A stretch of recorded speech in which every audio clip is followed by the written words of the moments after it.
Hey guys, welcome back to the channel. So I was scrolling YouTube and I saw a very interesting video, quite sketchy in my humble opinion, because the title was How and Why Germany Got Rid of Its Black Population, which it doesn't make sense to me because I know that there are a lot of black people in Germany, and I really will be watching this video with a lot of skepticism, a lot of disbelief. So you guys can let me know if this is true or false. I know this world's history is quite crazy, and everything in this world's history is not displaced or known because, some things are just not known. Simple as that, right? But you guys can let me know if you know about these things in the comment section down below. But thank you for watching most importantly, and without further ado, let's get right into this video. The Afro-Germans, otherwise known as the Black Germans, are citizens or residents of Germany that are from sub-Saharan Africa. There were lots of black people in Germany in the 18th century, but their number decreased after a while, causing few or no Afro-German in some parts of Germany. Cities such as Hamburg and Frankfurt, which were formerly centers of occupation forces following World War II and more recent immigration, have substantial Afro-German communities. With modern trade and migration, communities such as Frankfurt, Berlin, Munich, and Cologne have an increasing number of Afro-Germans. Kevin Prince Boyding and his twin brother Jerome are descendants from the Afro-Germans. In this video, we are going to be talking about the erasure of African descent in Germany and what led to their reduction. Stay tuned and learn more. Let's begin. History of Afro-Germans.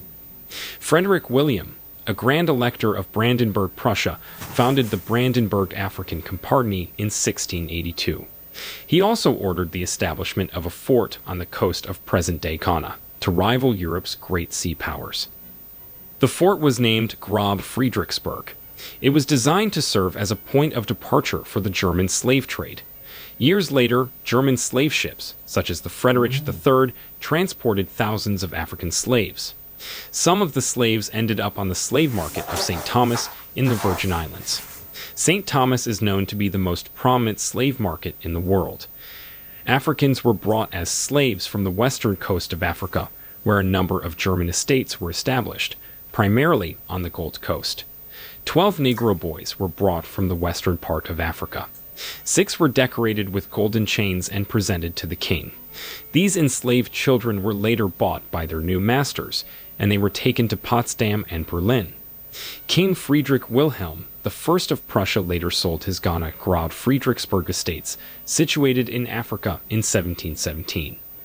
During this period, slaves were traded for German linen fabrics and interracial couples were pressured. Before World War I, during this period, slaves were traded for German linen fabrics and interracial couples were pressured. Before World War I, thousands of black people lived in Germany, some of which came from Africa, North and South America, and the Caribbean. The First World War limited international travel and migration in 1914.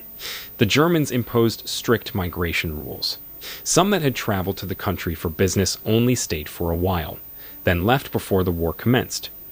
After World War I ended, the immigrants who were still in the country could not leave because they had no passports or travel documents. Hence, they were stranded in the country. The erasure of the Afro-Germans.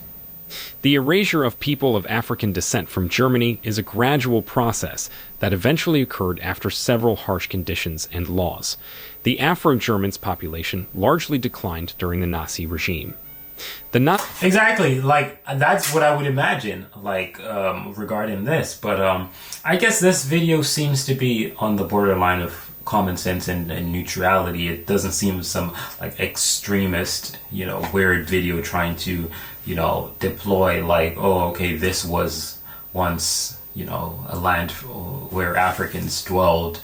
It's making it quite clear where it's stemming from. It's like the United States where, African slaves, blah, blah, blah, blah, blah, blah, blah, blah, blah, and blah, blah, blah, blah, blah. It's all immigration because, even the white, I don't like saying white or black, it sounds so stupid to me, but even the lighter skin tone folks, right, in the United States, they are actually immigrants just as much as the darker skinned folks, right? Which is quite ironic because it's really the mid tone, so the Native Americans who are actually the original Americans. So it's quite actually, similar along the line of the history with the United States, this whole slavery related short thing. for National Socialists, were a political party that rose to power in Germany in the 1930s, led by Adolf Hitler.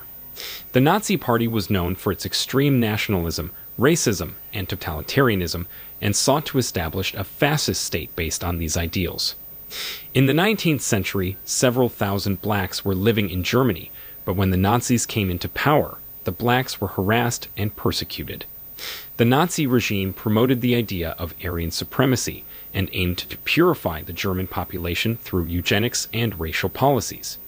Non-Aryans, including Jews, Roma, Sinti, homosexuals, disabled individuals, and people of African descent, were considered even disabled people? Dang, that shit was inferior straight. and targeted for exclusion and persecution.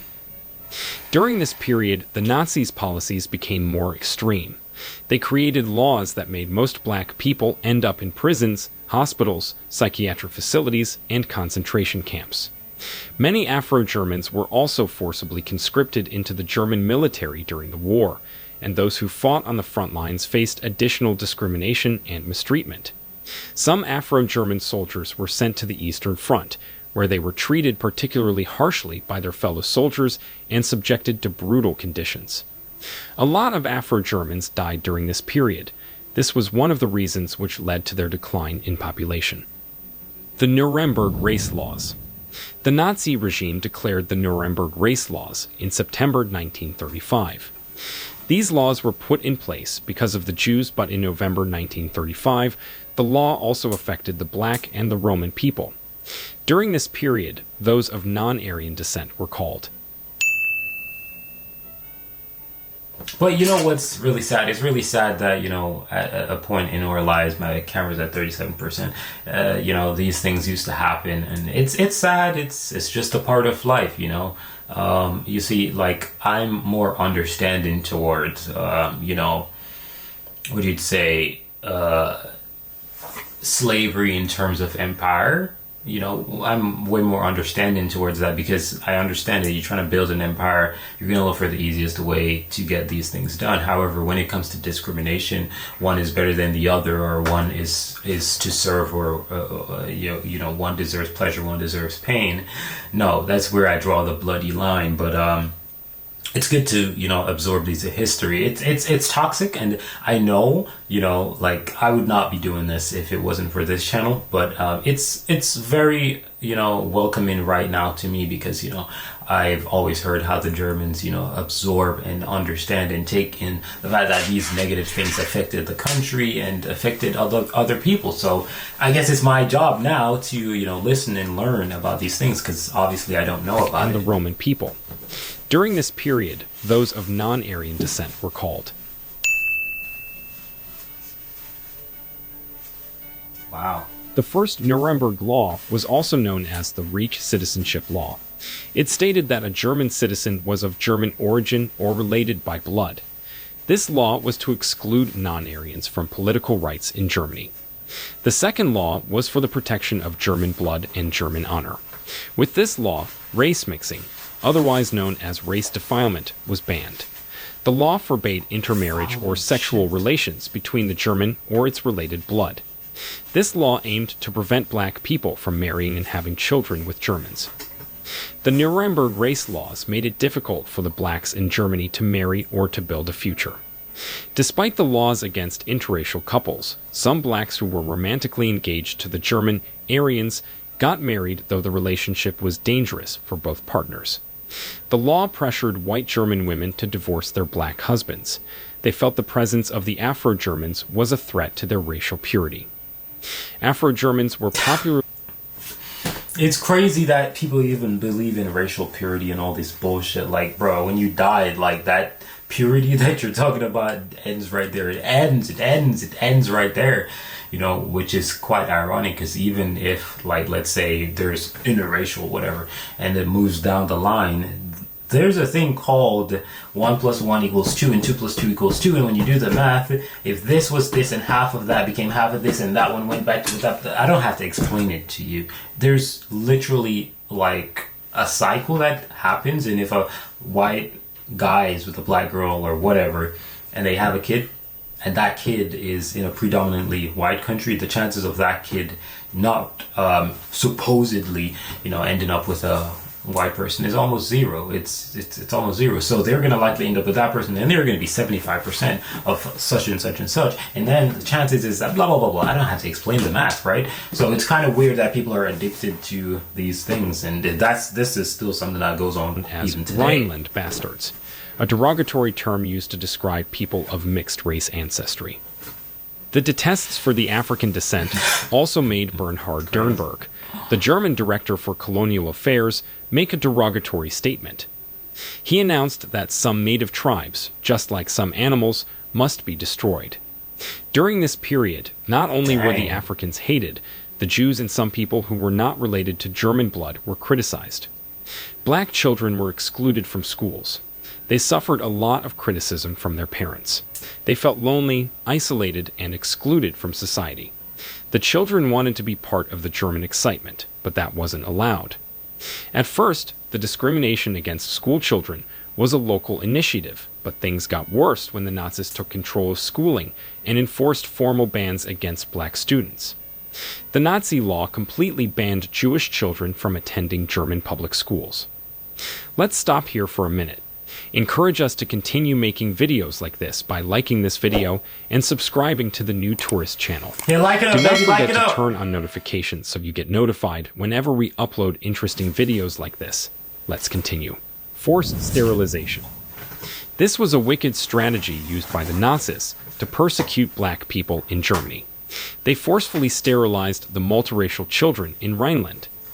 The Nazis wanted to prevent race mixing, so they forcibly sterilized the black men while seeing them as a threat to the strength and purity of the Aryan race. This sterilization was to make them unable to have children. They announced the law for the prevention of offspring with hereditary diseases in a bid to prevent race mixing in 1933.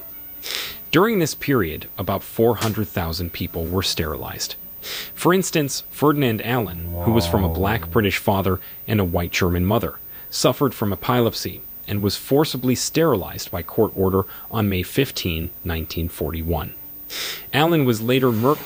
Bro, this is sick, bro. This is so sick. Like, damn, bro. Like, how can you be so threatened by somebody else? It's like, it makes absolutely no sense. And what is shocking is, this is not just Germany. It's not just Germany. This video is about Germany and all these things that happen here. But it's not just Germany. This thing is happening all over the world. All over. It's crazy. Damn, bruh. I'm happy that my obsession is not somebody else, honestly, because, like, the way how I've lived my life is just to, engage with people, communicate, so on and so forth, just try to give a positive light and just move on, move forward, right? No hostility, no negativity. You do something negative, well, I'm just going to erase you out of my, presence, my life, back up. We don't socialize, but I'm over here, you over there. I wish you good, and I hope you wish me back good, right? But I'm not caught up in somebody else's life wishing bad for someone or anything like that. And I'm happy about that, because though this is racism, there are many white guys hating on other white guys, black guys hating on other black guys, and it's so much hate. It's like, what are we doing again? Because, like, we all are promised one thing, and that's to die. Like, it's the only thing that we're promised, and it's death. Imagine spending your entire life, doing something to make another person's life bad. And we're not talking racism, we're talking just in general, because a lot of people just focus on the racism, like the other forms of these bullshit don't exist. But father so and sad. a white German mother, suffered from epilepsy and was forcibly sterilized by court order on May 15, 1941. Allen was later murdered at Bernburg by the Nazis, following their T4 program. We are going to be telling you more about this T4 program shortly. A secret Gestapo coordinated the forced sterilization of multiracial children in 1930, and a total of 385 children and teenagers were forcibly sterilized. Establishment of the T4 program. The T4 program, also known as the Euthanasia Program, was a Nazi policy involving the involuntary euthanasia of people with physical and mental disabilities. The program also targeted other groups deemed unworthy of life, including Afro-Germans. The T4 program had a significant impact on the decline of Afro-Germans because it allowed the forced sterilization and murder of those who were considered racially inferior. One of the victims of the T4 program is Hilarius Larry Gilges, who was a black German dancer and communist activist. He was murdered by the Nazis, and his body was left on the street on June 20, 1933. Gilges' murder took place during the first months of the Nazi regime. The Law for the Restoration of the Professional Civil Service. The Law for the Restoration of the Professional Civil Service was enacted in April 1933. The law provided for the removal of Jews and others deemed politically unreliable from government positions, including teaching positions in schools and universities, administrative positions, and other roles within the civil service. The law defined Jews as anyone who had at least one Jewish grandparent, and also included political dissidents, homosexuals, and others deemed undesirable by the Nazi regime. African descent was greatly affected by this law because only citizens could allegedly become civil servants. Naturalized Afro-Germans lost their passports, and the working conditions became difficult, especially for those in prominent industries such as music or movies. Many Germans embraced this ideology and openly discriminated against black people on their initiative. Colleagues and bosses were reluctant to work with people whose skin color marked them as outsiders in the Nazi racial community. All these rules that were brought up by the Germans helped in the reduction and erasure of African descent from Germany. It is important to know that in the latter years, Afro-Germans have fought for their rights. They used a variety of methods to fight for their rights. They have participated in protests and demonstrations to demand their rights and challenge racial discrimination. For example, the black community in Germany organized protests against discriminatory laws and practices, such as the ban on interracial marriage in the 1920s and 1930s. In addition to protests, they have engaged in civil disobedience, such as refusing to comply with discriminatory laws or regulations. An example is Theodor Michael, a black German who refused to comply with the Nazi policy of racial segregation in public transportation during World War II. Afro-Germans have also used legal action to challenge discriminatory practices and laws. In the 1950s and 1960s, some Afro-Germans successfully challenged the German government's refusal to grant them citizenship rights. In his book, Being German and Also Black, Theodor Michael Wonja, whose father was originally from Douala in Cameroon and his mother German, recounts how his father and other Africans were kept in human zoos for ethnological expositions. That was the best most blacks could do at the time to make a living in Germany. What the fuck? Nah! The disrespect! But you know what's funny about this? I've always heard the whole, monkey, black people bullshit stereotype. And I've always looked and I'm like, I don't see it. I don't see it. Like, I understand if you give someone a legitimate, this or something because they do look like that. But I don't see it. I just don't see it. I don't know, maybe I'm tweaking, but I just don't see it. Like, even the nose on this guy, he has a pretty wide nose, right? But you look at the monkey doesn't have necessarily a wide nose, he just has a nose that goes like that, right? And you look, it's totally different, right? The ear size is like small to big. It's quite weird. I've never really understood why they went off of this. There has to be something else that made everybody did that, because it makes absolutely no sense, because there's no relation, in my humble opinion. But hey, these times were really tough. That's all I can say. And it wasn't just for the black folks, and I think that's one issue that happens. This video is covering the black folks, majority, obviously.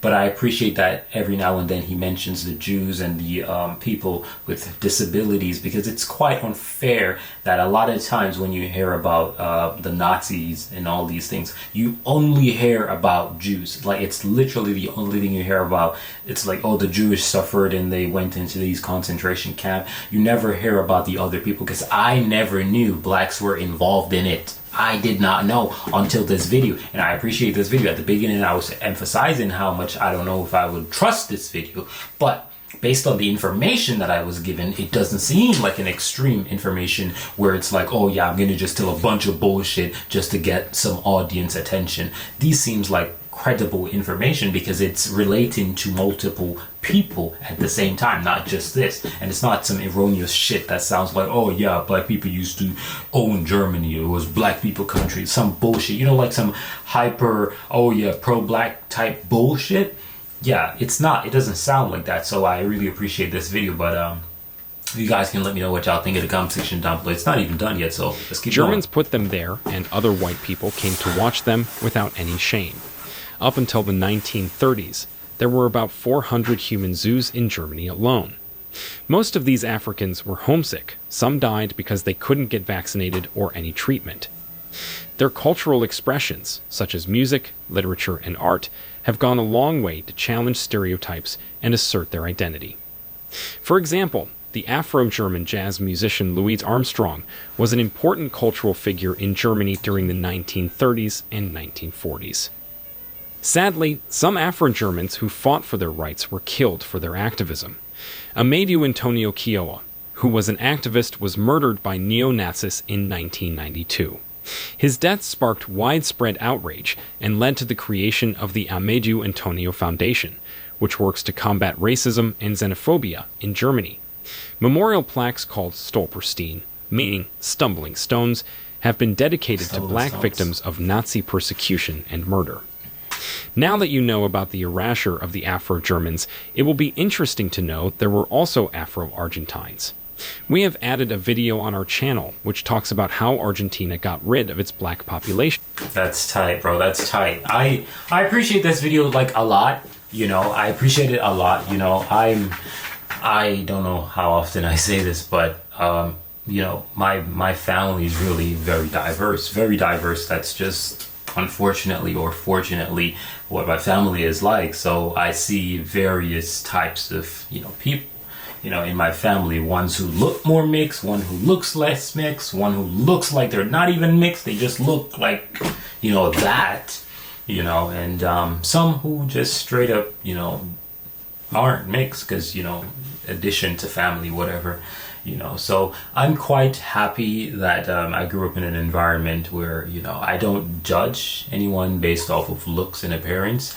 I give everyone a fair chance to be free and be who they are. And even if we see things differently and do things differently, I still respect you and give you your space, you know, to be free as a human, you know. And I'm happy that Germans, you know, embrace their history, knowing that, you know, some things were done that were very wrong. And I'm happy that a lot of Germans still to this day hold that true identity, you know, after all this nonsense. I know, I'm very knowledgeable that a lot of BS, you know, has been, you know, brought up recently about Germany and all these things. I've even seen comments on the channel talking about, hey, Germany is changing back to that, blah, blah, blah, blah, blah, right? But I'm happy that there are plenty of Germans out there who, you know, see things very differently, and I appreciate you guys very much. So thank you for watching this video. It was a very good video in my humble opinion. Let me know if this video was factual, and yeah, I'm really shocked that this was even a thing, because I did not know there was Afro-Germans